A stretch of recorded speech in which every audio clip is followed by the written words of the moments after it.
ನಮಸ್ಕಾರ ಸ್ನೇಹಿತರೆ. ಜೀವನದಲ್ಲಿ ಕಷ್ಟಗಳು ಬಂದಾಗ ನಿಲ್ಲಬೇಡಿ. ಕತ್ತಲೆ ಎಷ್ಟು ಗಾಢವಾಗಿದ್ದರೂ ಅದರ ನಂತರ ಬೆಳಕು ಖಂಡಿತ ಬರುತ್ತದೆ. ನೀವು ಇಂದು ಎದುರಿಸುತ್ತಿರುವ ನೋವು ಮತ್ತು ಸಮಸ್ಯೆಗಳು ನಾಳೆಯ ನಿಮ್ಮ ಯಶಸ್ಸಿನ ಅಡಿಪಾಯವಾಗುತ್ತವೆ. ನಿಮ್ಮ ಮೇಲೆ ನಂಬಿಕೆ ಇಡಿ, ಧೈರ್ಯವಾಗಿ ಮುಂದೆ ಸಾಗಿರಿ. ಸೋಲು ಅಂತಿಮವಲ್ಲ, ಅದು ಯಶಸ್ಸಿನ ಮೊದಲ ಹೆಜ್ಜೆ.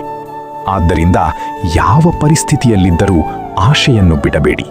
ನಿಮ್ಮ ಸಮಯ ಖಂಡಿತ ಬರುತ್ತದೆ. ಧನ್ಯವಾದಗಳು. ನಮಸ್ಕಾರ ಸ್ನೇಹಿತರೆ. ಜೀವನದಲ್ಲಿ ಕಷ್ಟಗಳು ಬಂದಾಗ ನಿಲ್ಲಬೇಡಿ. ಕತ್ತಲೆ ಎಷ್ಟು ಗಾಢವಾಗಿದ್ದರೂ ಅದರ ನಂತರ ಬೆಳಕು ಖಂಡಿತ ಬರುತ್ತದೆ. ನೀವು ಇಂದು ಎದುರಿಸುತ್ತಿರುವ ನೋವು ಮತ್ತು ಸಮಸ್ಯೆಗಳು ನಾಳೆಯ ನಿಮ್ಮ ಯಶಸ್ಸಿನ ಅಡಿಪಾಯವಾಗುತ್ತವೆ. ನಿಮ್ಮ ಮೇಲೆ ನಂಬಿಕೆ ಇಡಿ, ಧೈರ್ಯವಾಗಿ ಮುಂದೆ ಸಾಗಿರಿ. ಸೋಲು ಅಂತಿಮವಲ್ಲ, ಅದು ಯಶಸ್ಸಿನ ಮೊದಲ ಹೆಜ್ಜೆ.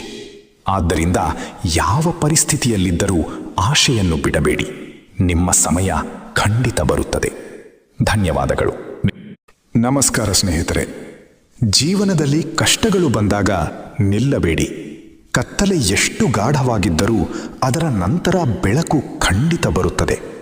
ನೀವು ಇಂದು ಎದುರಿಸುತ್ತಿರುವ ನೋವು ಮತ್ತು ಸಮಸ್ಯೆಗಳು ನಾಳೆಯ ನಿಮ್ಮ ಯಶಸ್ಸಿನ ಅಡಿಪಾಯವಾಗುತ್ತವೆ. ನಿಮ್ಮ ಮೇಲೆ ನಂಬಿಕೆ ಇಡಿ, ಧೈರ್ಯವಾಗಿ ಮುಂದೆ ಸಾಗಿರಿ. ಸೋಲು ಅಂತಿಮವಲ್ಲ, ಅದು ಯಶಸ್ಸಿನ ಮೊದಲ ಹೆಜ್ಜೆ.